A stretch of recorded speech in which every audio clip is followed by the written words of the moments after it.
efficiency. Sorry, Professor Paganelli. Yes, and we know that yes, Professor Paganelli is one of the most famous historians of economic thought, and she explores the links between the Scottish Enlightenment and the results from behavioral economics and institutional economics. So I have the pleasure of giving the floor to Professor Paganelli. You have about 30 minutes, please. Okay, thank you so much. It's a great pleasure to be here and appreciate the accommodation of my time with the time difference that you have. So thanks again for the invitations. It's really great. I would like to talk today about the morality of political economy. So we focus mostly on Adam Smith's Wealth of Nations. Adam Smith's Wealth of Nations. And I would like to bring to light some aspects of the Wealth of Nations that I think may be relevant to today.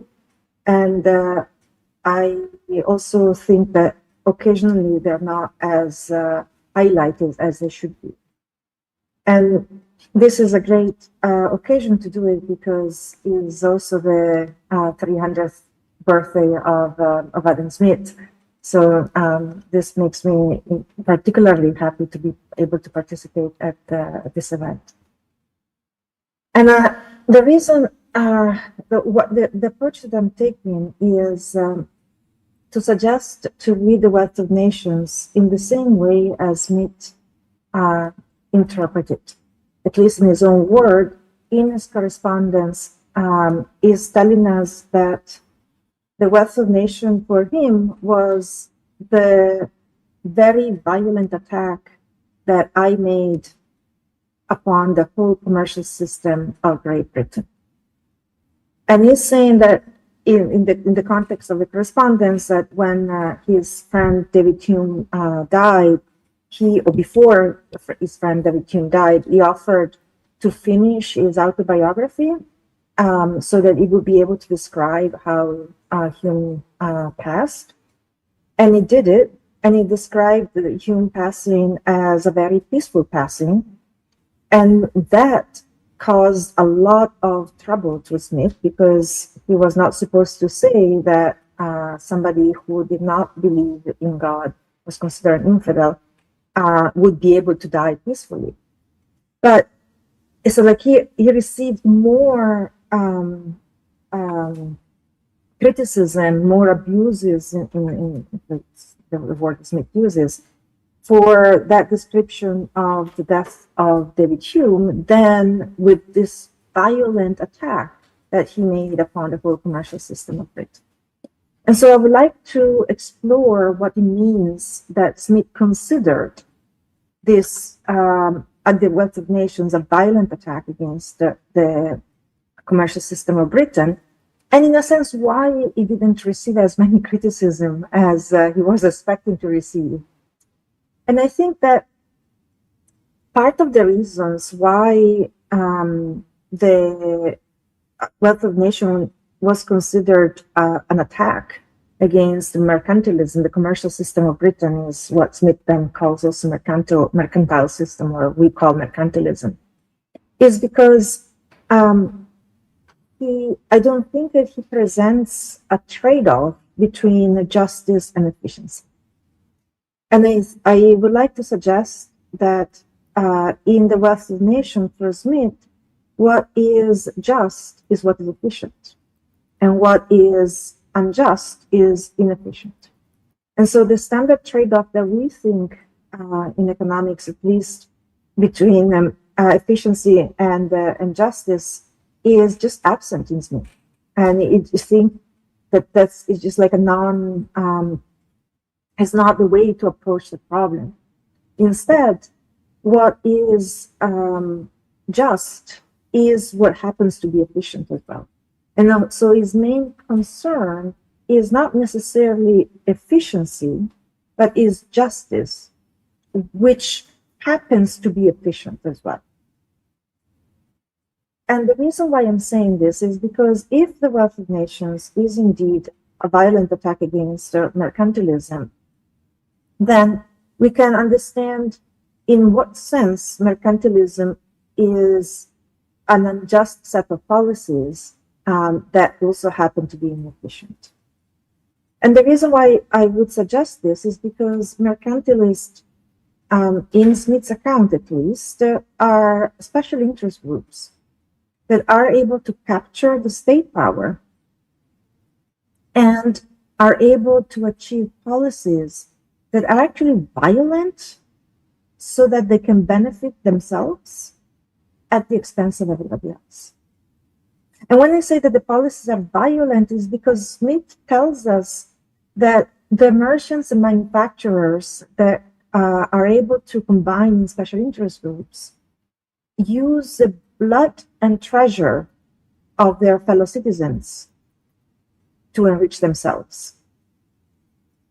And when I say the blood, when Smith says blood and treasure, he really means it. So he's really saying that the mercantilists are basically using blood money to enrich themselves. And they're able to do it under the false pretense that they are enriching the country, when in reality they are impoverishing the country.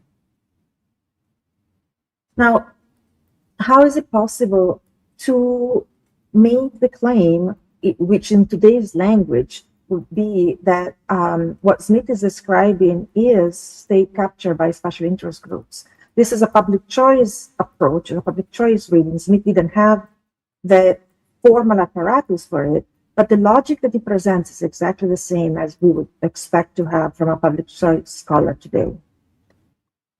And I'm saying this because today we understand lobbying as achieving concentrated benefits through dispersed costs, meaning that you have special interest groups that are small and concentrated. They're able to capture the state to benefit themselves at the expense of others, but the others will face a very small cost for each individual action. And therefore, they're not going to be motivated enough to form another interest group to counteract them. And also, it's going to be difficult for the people who are facing these costs to cartelize in the same way as special interest groups can do, because they are dispersed. That's exactly how Smith describes the power of merchants and manufacturers. He claims that merchants and manufacturers are concentrated in cities. There are few of them, first of all, and they all live clustered together in urban environment. The majority of the population, on the other hand, in Smith's time, lived in the countryside, and so they're dispersed. So it's much more difficult for farmers to actually get together to form a cartel. It's very easy, on the other hand, for merchants and manufacturers to do it because of the proximity in which they live and operate.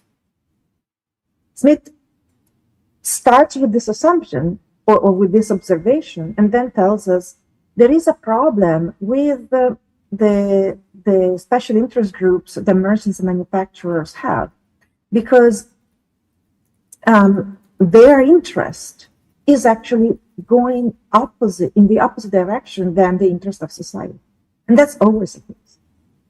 The reason why Smith says this is because merchants and manufacturers have basically two main interests. One is to expand their market, and that is actually a good thing, because for consumers as well, an expanded market is a better thing, because we are able to get more things. But the problem is that they not only want to enlarge the market, they want to increase prices and decrease competition, because that's how we increase prices. So they want a larger market with less competition in it so that they can increase their own prices. And that goes against the interest of society, because the majority of the population, being consumers, prefer instead to have a lower prices. If this was the only problem, in a sense, wouldn't be a major problem. Because it may be in my interest to increase prices and to decrease competition, but if I don't have any power to actually achieve it, it just sits as unfulfilled desire in a sense. The problem that Smith sees is that the merchants and manufacturers are actually willing and able to convince the legislator and the population that what is good for them is good for society. They are able to convince the society that their own interest is exactly the same as the interest of society. They are able to say, I am rich, and therefore I know how to make the country rich as well. And that is, Smith says, is a lie, because nobody understands with clarity how to make a country rich. You can know how to make yourself rich, but not how to make the country rich. And so people tend to, legislators and the common people tend to look up at rich merchants and manufacturers because the majority of the population is ignorant about commerce. It's not what they do. In addition, Smith tells us, this comes from the theory moral sentiments, but works in the is explained in theory moral sentiments, but is used in the Wealth of Nations. We tend to admire the rich simply because they're rich. And so we have this sort of blind admiration and blind trust that whatever a rich person tells us is going to be right simply because they're rich. And we just like to be in their presence. We like to be liked by them. And so we do what they tell us to do. That is a very dangerous thing, because if indeed the rhetoric that the rich are using, the rich merchants and manufacturers are using, is a rhetoric that claims that their interest is the same as the interest of society, while in reality it's not, then you're going to run into problems. And the problem becomes extremely dangerous because with this sophistry, they are able to affect the legislation. They are able to capture the state, the power of the state, and use that power in their own favor. So Smith tells us that the special interest groups, these big merchants and manufacturers, conspire against the public. This is his word, Smith's word, that they conspire against the public. They're able to obtain monopoly with force and intimidating the legislator as well. So the interest groups are so powerful that put so much pressure on the legislator to intimidate it if the legislator doesn't do what they want them to do. And what they want them to do is obtain monopoly power.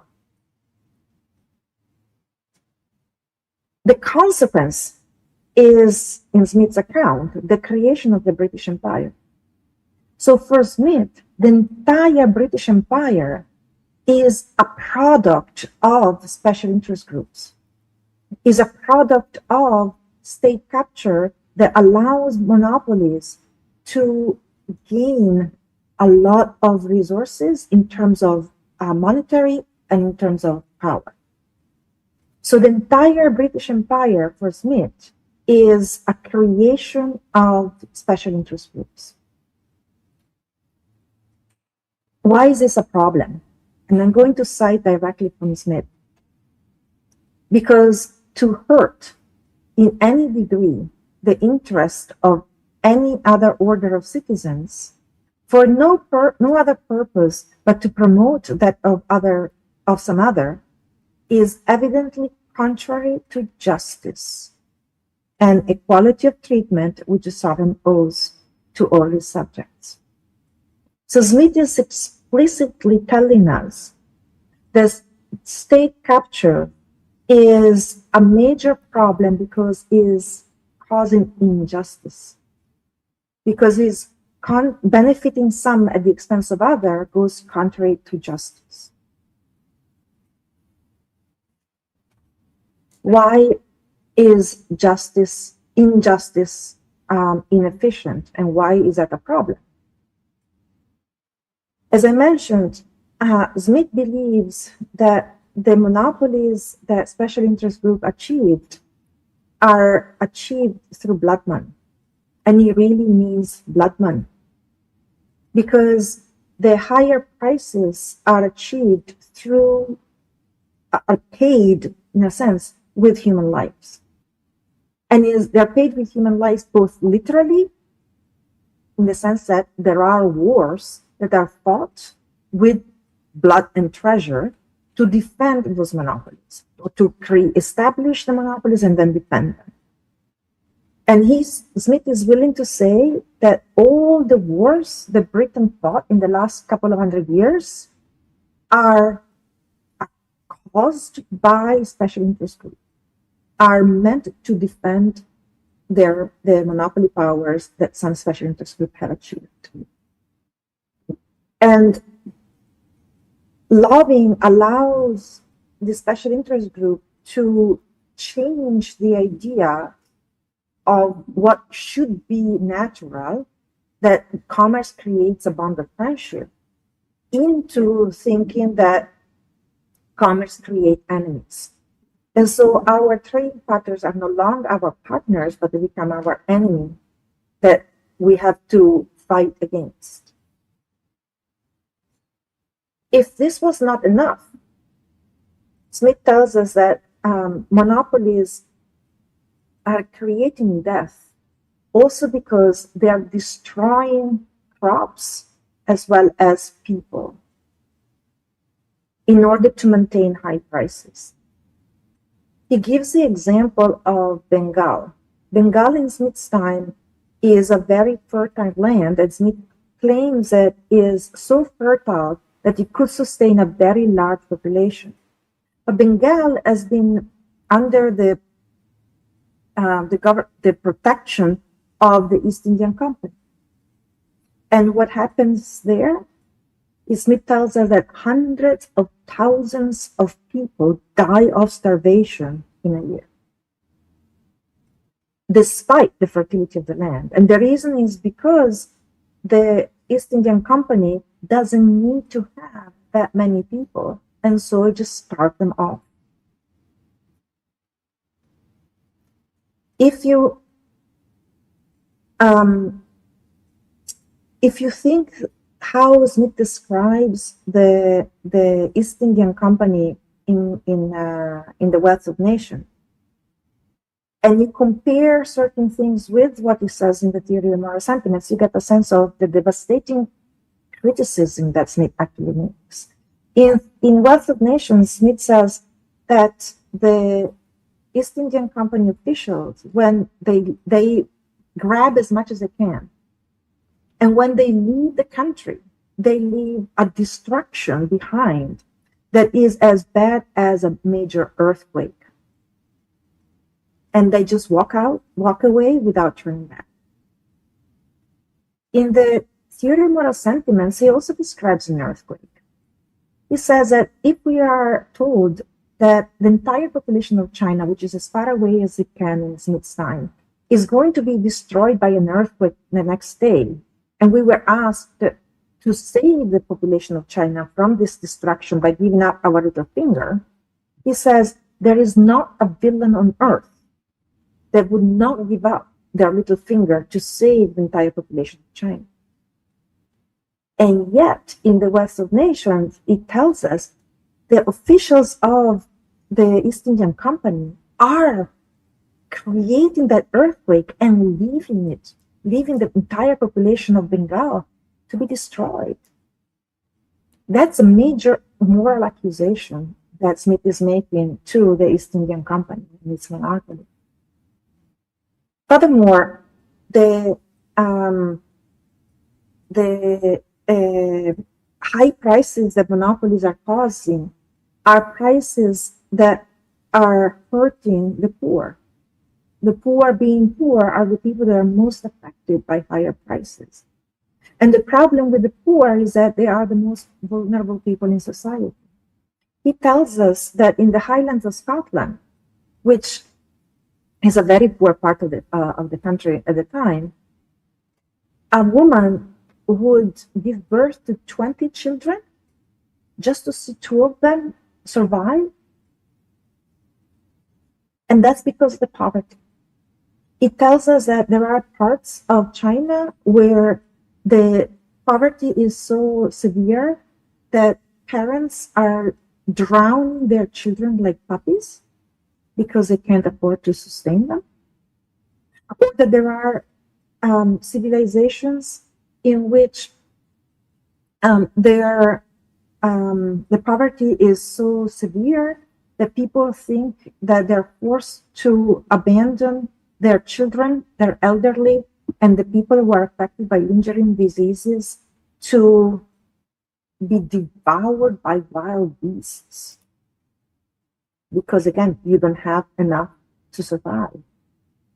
So whenever you have artificially high prices, you're forcing people to sacrifice the life of the most vulnerable people in society. And for Smith, that is a very deep injustice. So when there is state capture, you're going to experience a slow economic growth. You're retarding growth. And retarding growth implies you're prolonging poverty. But poverty is a source of death. And so whenever you're slowing growth, you're increasing the number of deaths unjustly. So when Smith tells us that the merchants, the manufacturers that capture state power are using the blood and the treasure of the fellow citizens, is telling us the state capture is increasing the number of people who are dying that shouldn't be dying. So for Smith, I think that understanding the nature and causes of wealth allows us to live and to live well, allows more people to live and more people to live well. And this is why there is this strong condemnation of trade restrictions that come from, and these are Smith's words, the mean rapacity of merchants and manufacturers. Those are, yes, inefficient, but they're also unjust. And so with this reading, I'm suggesting that we can understand the condemnation that Smith offers of the mercantile system in a public choice key as a condemnation against state capture and cronyism. Does he offer a solution? Sort of. Is telling us, and I'm going to quote, the proposal of any new law or regulation of commerce which come from this order of people who live by profit, which are the merchants and manufacturers, are always to be listened to with great precaution, and ought never to be adopted until after having been long and carefully examined, not only with most scrupulous, but with the most suspicious attention. It comes from an order of men whose interest is never exactly the same with that of the public, who have generally an interest to deceive and even to oppress the public, and who accordingly have upon many occasions both deceived and oppressed it. So Smith is telling us be very, very, very, very careful before actually approving any laws or regulations that come from special interest groups. So I think that one of the messages that we can derive from the Wealth of Nations is that it is impossible to have a society that grows wealthy without being just as well. So the wealth and justice are two things that move in the same direction and they grow hand in hand. So the only way for a nation to grow wealthy is if this growth is accompanied by justice. Thank you. Thank you very much. Professor Paganelli, thank you for a wonderful talk. I have probably one simple question and one clarification. The question is the following. What is the value of Adam Smith for ordinary people, for modern ordinary people, not for university professors who always want to stand on the shoulders of the giants? Yes, and not the question but clarification. Do I understand correctly that The Wealth of Nation could be viewed as a book about, I would say, system of just, and could this system be also an efficient system? Yes, thank you.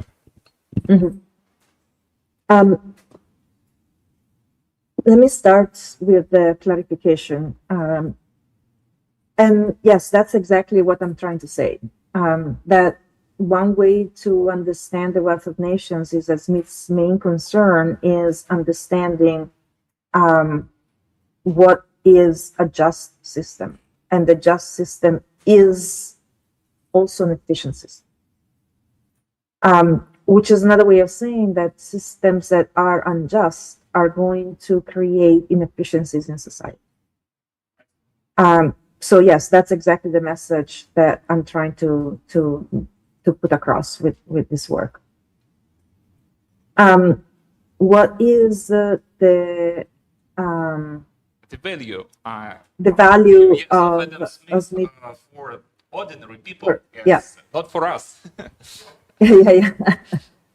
I think that Smith can teach all of us, regardless of who we are, in a sense, few lessons.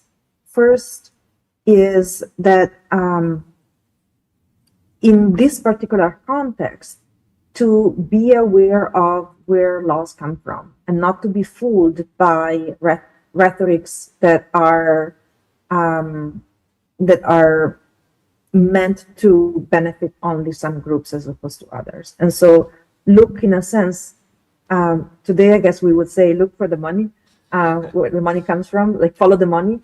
And so to analyze, look at who benefits from certain policies.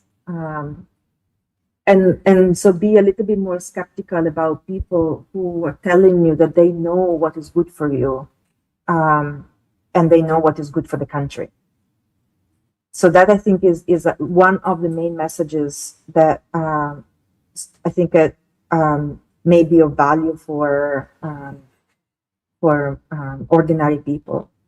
Another value, I think, is to again, goes back to the idea of not everything that is efficient has to be unjust.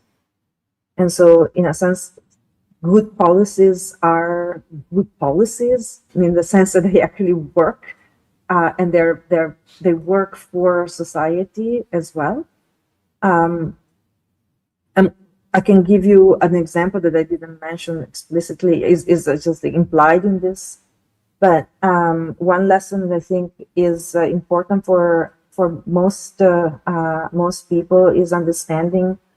Or maybe not most people, but at least for people who are in the position to give salaries to others, that if you fairly compensate people, you will have a more productive labor force, as opposed to if you try to lower wages so that the fruit of the labor, as we call it, of the worker, doesn't go to the worker, you're going to have a less productive labor force.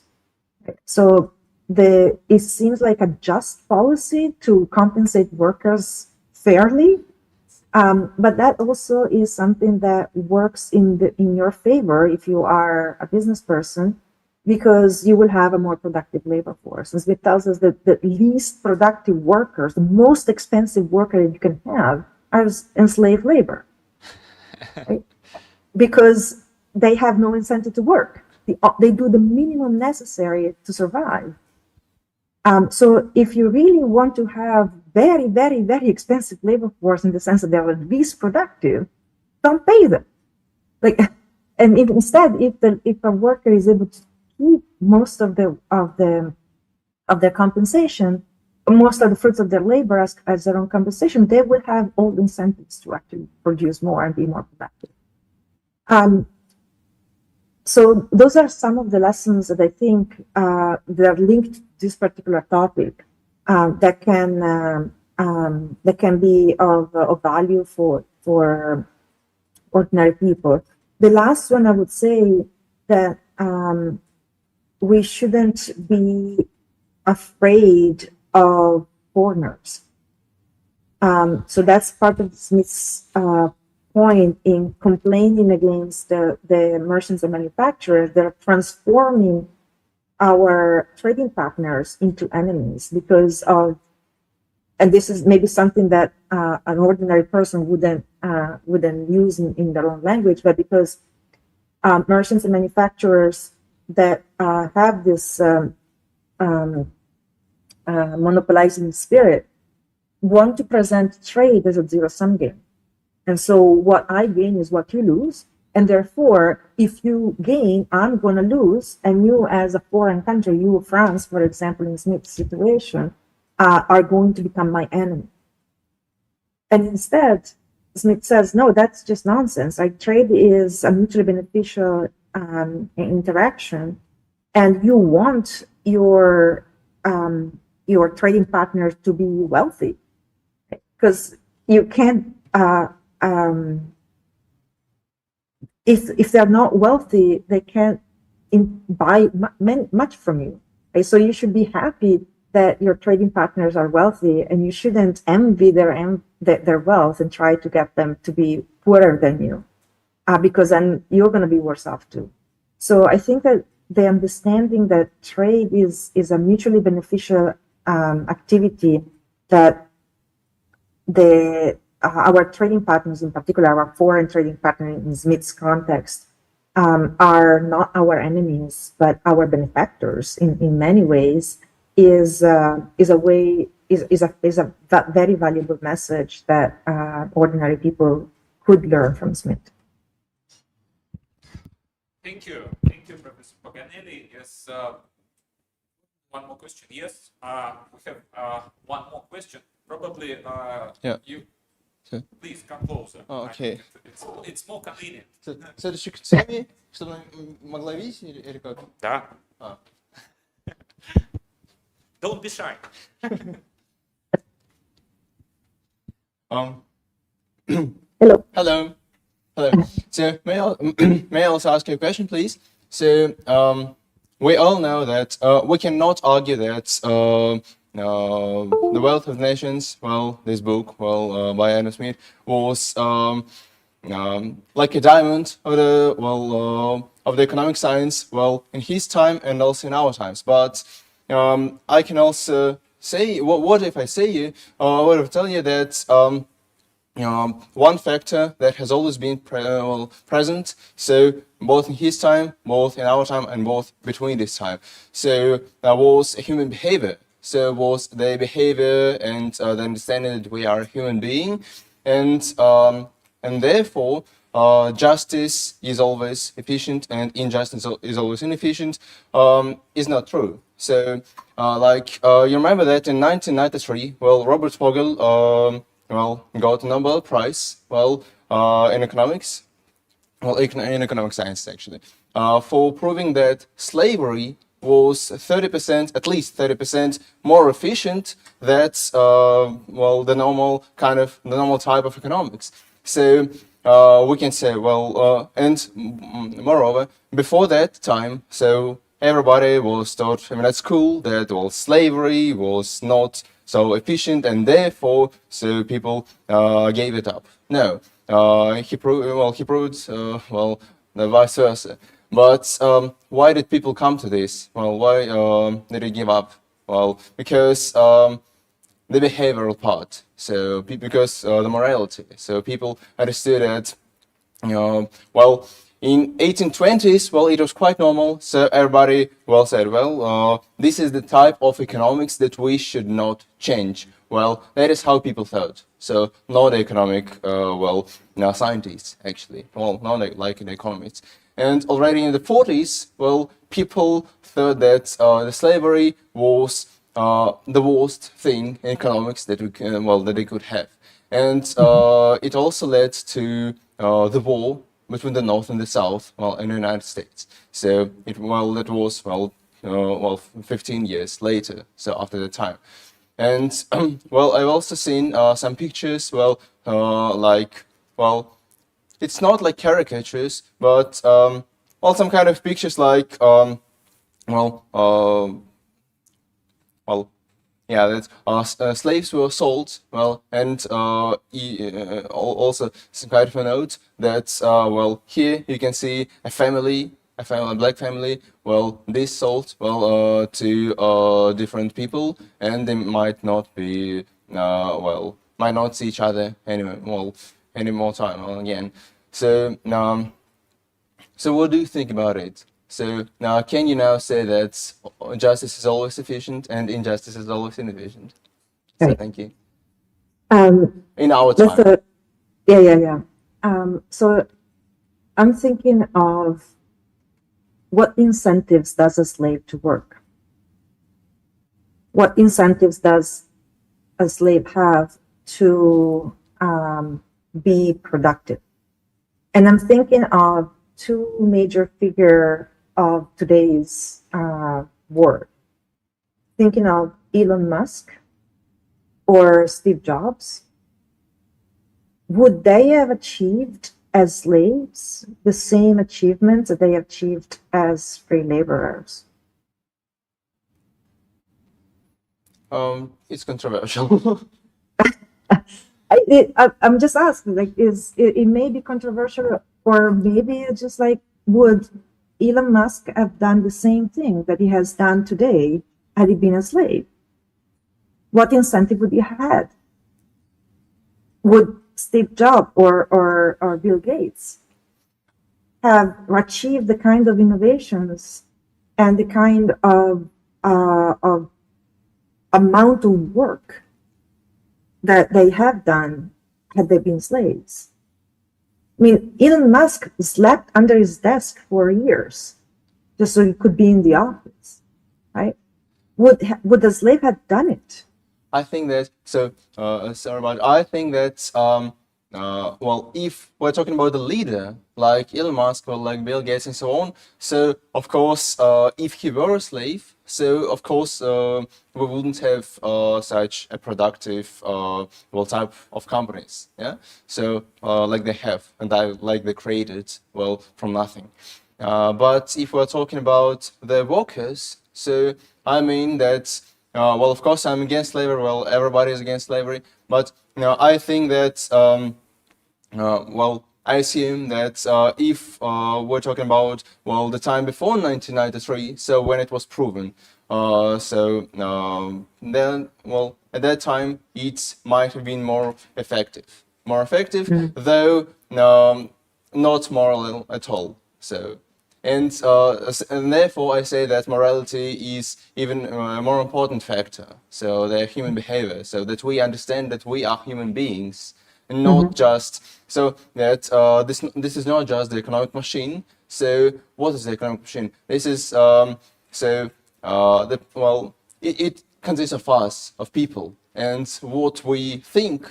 So what we think it to be. So it will be the machine that works under our opinions. Right. So again, I think you can present the problem in two different ways. You could make a claim that the starting point in Smith is actually a moral ground. And so he makes certain assumptions on a moral ground, and from those assumptions, he builds his system. On the other hand, you can also just look at human nature and look at incentives that we have. And I'm not sure that there is that much difference between you and Elon Musk, or between myself and Elon Musk, or between myself and you. I mean, if we are all human beings and we all respond to incentives. True. So if you were not paid, or if you were forced to do certain kind of things, most likely you would do less than what you're doing right now.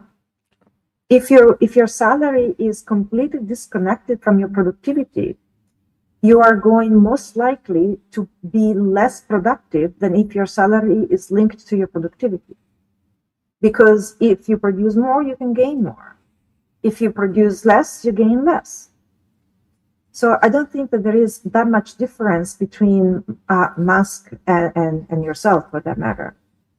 We all respond to incentives. again, maybe a little bit more or a little bit less, but we all move in the same directions. So if you're paid for something, and if we care about receiving wealth, then we are motivated to do more than if we are not paid at all. That's true. I wouldn't argue that is actually true. So, thank you for this kind of discussion. So thank you for a lecture, and so was very glad to talk to you. Thank you. Thank you. But again, if I may, just I think for Smith in particular, I think that his starting point is a moral assumption. Yes. So he is making the assumption that we are all morally equal, and therefore slavery is something to abhor on a moral ground. And also, look, it doesn't work. It is also inefficient. But I think that the starting point is indeed a moral position. Thank you. Thank you, Professor Paganelli. It was really great honor for us. Thank you. Thank you for this wonderful discussion, interesting lecture. Yes, it was really great. Thank you. Thank you very much. Thank you. It's been a great pleasure. Good luck with the rest of the seminars.